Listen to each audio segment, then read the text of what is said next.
El Consejo Estatal para las Culturas y las Artes de Chiapas te da la bienvenida a las transmisiones digitales del programa cultural El Arte Ayuda. A través de nuestras redes sociales estaremos transmitiendo talleres, literatura, artes escénicas, visuales y populares. Sigue nuestras transmisiones y disfruta de todo el talento y la pasión de los artistas y creadores de Chiapas. En 1793, mientras la corona francesa temblaba por los rebeldes que clamaban la sangre de Luis XVI, en búsqueda de la libertad que Voltaire, Rousseau y Montesquieu anunciaban por las frías calles de un pueblo francés que moría de hambre, Robespierre parecía confiable. Sin embargo, tras el derramamiento de la sangre del rey y la reina de Francia, comenzaría el verdadero sufrimiento del pueblo, que entraba en un primitivo y sanguinario autoritarismo. Finalmente, el reinado del terror parecía sucumbir con la lucha de un hombre llamado héroe. Napoleón Bonaparte parecía proclamar a los cuatro vientos la lucha de toda Europa, la lucha de la libertad por medio de la razón y la igualdad. Los artistas de la época se inspiraban por la imagen que emanaba de su ser, la imagen idealista del movimiento Sturm und Drang. Sin embargo, pronto se deja ver que son promesas vacías. Beethoven, enfurecido, arrancaría el nombre de su tercera sinfonía y la renombraría Heroica. Y más tarde, en el estreno de la séptima, se festejaría la victoria sobre el autoproclamado emperador, como un bálsamo a todo el sufrimiento vivido. Y finalmente Napoleón es desterrado. En la música, el romanticismo empieza con la novena sinfonía de Beethoven, inspirada en el poema de Schiller, Andai die Frau, o una oda a la alegría. En este poema, el autor busca recuperar el amor fraternal entre toda la sociedad. Y a continuación, un arreglo de la novena sinfonía de Beethoven.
El romanticismo rompe todos los esquemas establecidos en el clasicismo, defendiendo la fantasía, la imaginación y la fuerza irracional del espíritu.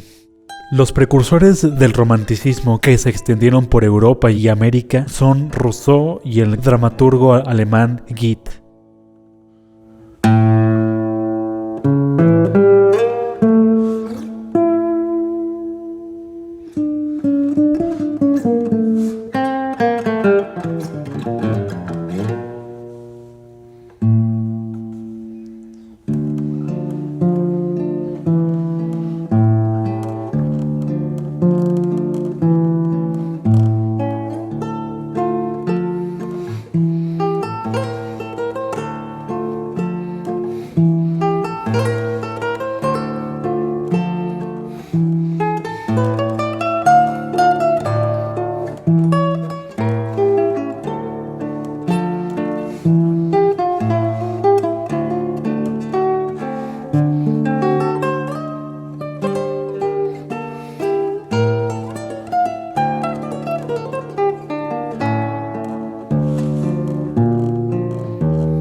Surge en esta época una idea interesante, el artista como un creador asemejándose a Dios.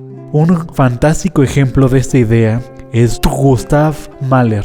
Advertía que componer una sinfonía era construir un mundo con todos los medios posibles, y para ello se valía de música tanto académica como dogmática y del folclore popular.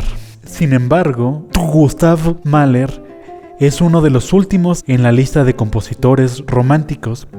Adelante de él están Beethoven, Paganini, Weber, Rossini, Schubert, Berlioz, Mendelssohn, los hermanos Schumann, Chopin, Liszt, Wagner, Verdi, Bruckner, Brahms, Bizet, Tchaikovsky y los 5 grandes de Rusia, Dvorak, y la lista sigue y sigue con grandes compositores que marcaron el rumbo de la música en toda Europa.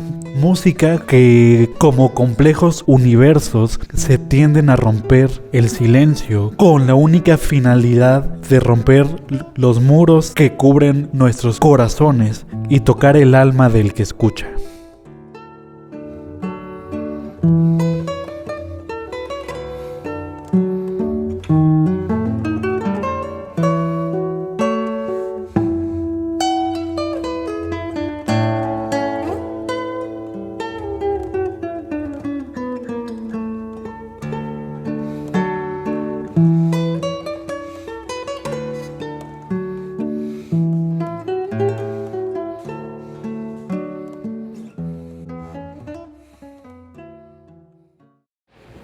Como ya fue mencionado antes, el romanticismo es un periodo en donde el alma se alza como la luz de la inspiración en el genio creativo de los compositores.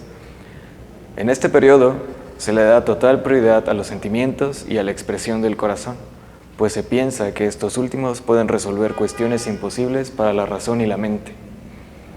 Por estas razones, la música de este periodo se caracteriza por estar llena del significado emocional y por intentar plasmar por medio de los sonidos los asuntos más íntimos del corazón de los seres humanos. Asimismo, el romanticismo hace gozar a los compositores de una libertad creativa sin precedentes, pues las estrictas y obsoletas reglas de composición de los periodos pasados quedan olvidadas en la historia. Debido a esto, la música se nutre de un impresionante abanico sonoro y de recursos técnicos nunca antes vistos. Cada compositor desarrolla su propio estilo y resulta mucho más sencillo reconocer al autor por su trabajo. Ya desde el periodo anterior, conocimos que la sociedad poco a poco absorbió la labor musical en el gusto colectivo y la consumía por el simple placer de hacerlo. Pero en el periodo que describimos aquí, esto explotó de sobremanera. La gente asistía a conciertos porque podía y quería hacerlo, pues en el romanticismo surgió el concepto del concierto moderno y cualquier persona que tuviera el interés en escuchar a los músicos tocar podía hacerlo, siempre y cuando se lo pudiera permitir financieramente. Por otro lado, en este periodo también surge el concepto de artista ensimismado en su labor, a quien se le aprecia por su incomprensible psique y su enorme capacidad de producir obras maestras. Con toda la libertad y el apoyo proporcionado a los compositores, la estructura de las obras producidas se vuelve indefinida y cada autor se concentra en desarrollar su propio estilo y sello personal.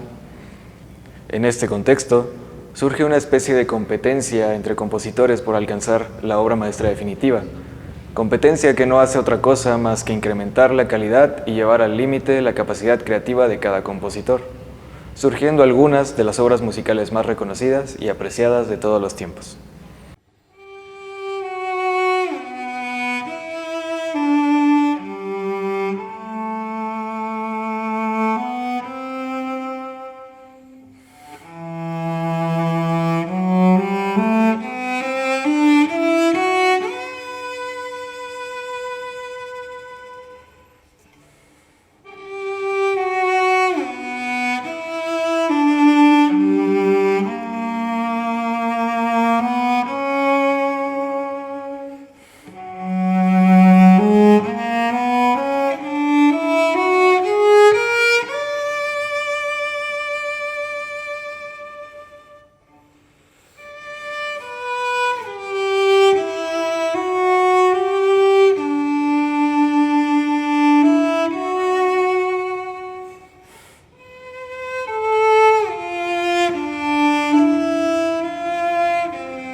Continuando con el desarrollo de las agrupaciones musicales de tiempos anteriores, este periodo proporcionó, por ejemplo, la orquesta moderna, el cuarteto de cuerdas moderno y el quinteto de instrumentos de aliento, entre muchas otras agrupaciones que hasta nuestros días no son familiares. Las agrupaciones musicales se hicieron cada vez más y más numerosas debido a la grandeza que la música pretendía alcanzar y transmitir, llegando a componerse de decenas y en ocasiones excepcionales, incluso cientos de músicos. Las agrupaciones en este periodo alcanzan números realmente considerables. Finalmente se agregó la sección de metales completa y moderna como sección obligatoria en cualquier agrupación que se hiciera llamar orquesta. Instrumentos como la trompeta, el corno francés, el trombón y la tuba le otorgaron a la orquesta sinfónica una sonoridad arrasadora. Cabe mencionar que muchos instrumentos nunca antes vistos se agregaron a la lista para cumplir con las exigencias y los caprichos más quisquillosos de los compositores. Estos instrumentos fueron, por mencionar algunos, el contrafagot, el corno inglés, el pícolo, el saxofón, el arpa, 1.000.000 de diferentes instrumentos de percusión y en ocasiones también el piano. Es vital mencionar el desarrollo de la música programática en este tiempo. La música programática es aquella que tiene como objetivo evocar imágenes, ideas y o contar una historia a través de los sonidos, para proyectarla en la mente de los oyentes. Desde este punto, nace el poema sinfónico que busca describir diversas situaciones y narraciones, para que la gente, con ayuda de un texto escrito para guiarse, recree e imagine los diversos escenarios en su propia mente y convierta la experiencia del concierto en algo irrepetible, sumamente íntimo y personal. Por ejemplo, en el poema sinfónico titulado Finlandia de Jan Sibelius, los primeros acordes duros y contundentes de la sección de metales evocan los témpanos de hielo y los glaciares de aquel país, mientras que la suave melodía del final de la obra busca conmover con la imagen de los plácidos campos verdes de su nación. Este tipo de música programática fue la más usual durante el Romanticismo, pues cada autor buscaba dejar su huella no solamente en los sonidos, sino también en el corazón de su audiencia.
El romanticismo en México está marcada por los movimientos revolucionarios en Europa. Rousseau y Voltaire llegaban a oídos de los mexicanos como rumores de un posible cambio de régimen. Los mexicanos de casta con los españoles continuaban oprimiendo a los indios, a los mestizos y a los criollos, tratándolos a veces peor que a los animales. 3 siglos de dominación no fueron suficientes para borrar las tradiciones que halagaban el justo sentimiento de orgullo nacional en los descendientes vencidos. Pero los individuos de esas razas lograron sobresalir en el clero, y los empleos subalternos de la administración engrosaron las huestes de la insurrección desde el primer momento. Resonó en las colonias el estruendo que produjo la caída de la monarquía francesa.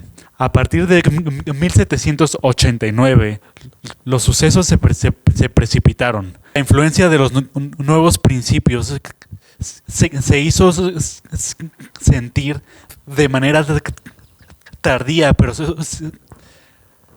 segura, en los países americanos. La independencia de los Estados Unidos hizo nacer las aspiraciones en los hijos de las colonias españolas. Y luego la Revolución Francesa fue la invitación abierta para que todos los pueblos oprimidos en América se levantaran en armas. Y por último, los acontecimientos en España al empezar el siglo XIX desataron los movimientos de insurrección. Con esto, la música mexicana del siglo XIX está cargada en gran medida de un sentimiento de libertad y de romance. Más adelante, durante el Porfiriato, el romanticismo se impuso definitivamente como la corriente artística más importante en el país. En esta época aparecieron 2 tendencias diferentes, la costumbrista y la culta. Interpretaremos ahora la obra El vals sobre las olas del mexicano Juventino Rosas.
Y llegamos al final de este viaje, el punto en el que la música del pasado y el presente convergen en la creación de nuestra cultura. La conquista española no solo supuso un control político y territorial en los ámbitos de la cultura y la religión. Ciertamente los españoles trataron de eliminar las antiguas tradiciones indígenas e imponer las suyas propias. Sin embargo, el resultado fue un intercambio de ambas culturas y un cambio radical en la cosmovisión europea. Por una parte, en Europa, compositores como Vivaldi escribieron música con inspiración mesoamericana, como la ópera Moctezuma, la cual habla de la historia, del descubrimiento y de la conquista de las Américas. Por otro lado, los indígenas encontraban maneras de mantener sus tradiciones y creencias combinándolas con las nuevas que les imponían los colonizadores. A su vez, enriquecieron su cultura con el intercambio que supuso la convivencia de españoles y los esclavos africanos. Estos últimos trajeron los ritmos e instrumentos sacrílegos que brotaron en la fértil cultura mexicana, dando como resultado la nueva música folclórica de hoy, que hoy acompañan a nuestras fiestas tradicionales. Ya desde antes de la independencia, la identidad musical mexicana comenzaba a florecer, y con la llegada de nuevos ideales que exigían libertad, estas manifestaciones alcanzaron su máximo esplendor. La música de mariachis, los boleros, sones, huapangos, corridos, entre otros, adoptaron los instrumentos tradicionales de la música europea, empapándolos así de la cultura y los sonidos de México.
La marimba de Chiapas es un símbolo indiscutible en la cultura del estado. La marimba surgió en Mesoamérica entre 1492 y 1680, como resultado de la fusión de elementos culturales de África, Europa y América. África aportó el concepto de agrupar tablillas en sucesión y percutirlas, principio originario probablemente de Asia. Este continente también aportó el vocablo marimba, de origen bantú, lenguaje africano. Europa aportó el sistema musical temperado, escala de 12 tonos, que asigna un nombre y un sonido determinado a cada tablilla. El aporte mesoamericano consistió en los materiales como la madera de hormigo, así como la madera de guasicil para fabricar las baquetas o bolillos. Además, se convirtió en un instrumento melódico y armónico. Existen diferentes teorías acerca del origen de la marimba. Algunas teorías dicen que la marimba pasa de Malasia a la India y de allí a África. Sea cual sea el origen, en Chiapas la primera marimba registrada fue en la hacienda de Santa Lucía, del municipio de Jiquipilas, en el año de 1545, y consistía en 8 tablillas de madera roja que se perforaban y unían por medio de cordeles. Se le colocaban cascabeles de víboras debajo de estas teclas para que vibraran al unísono del instrumento, y se tocaban sentados en el piso. Después, esta marimba primitiva sufrió una serie de transformaciones hasta llegar a la que conocemos en la actualidad.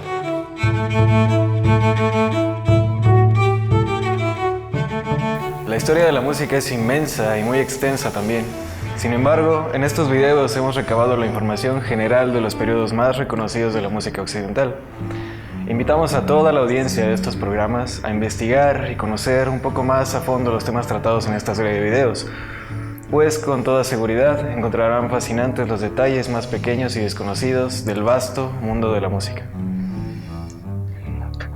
A que agradecemos a toda la audiencia por acompañarnos en este viaje, y esperamos que este proyecto sirva como una invitación para promover la divulgación cultural de los artistas de México y de Chiapas.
Consejo Estatal para las Culturas y las Artes, Gobierno de Chiapas.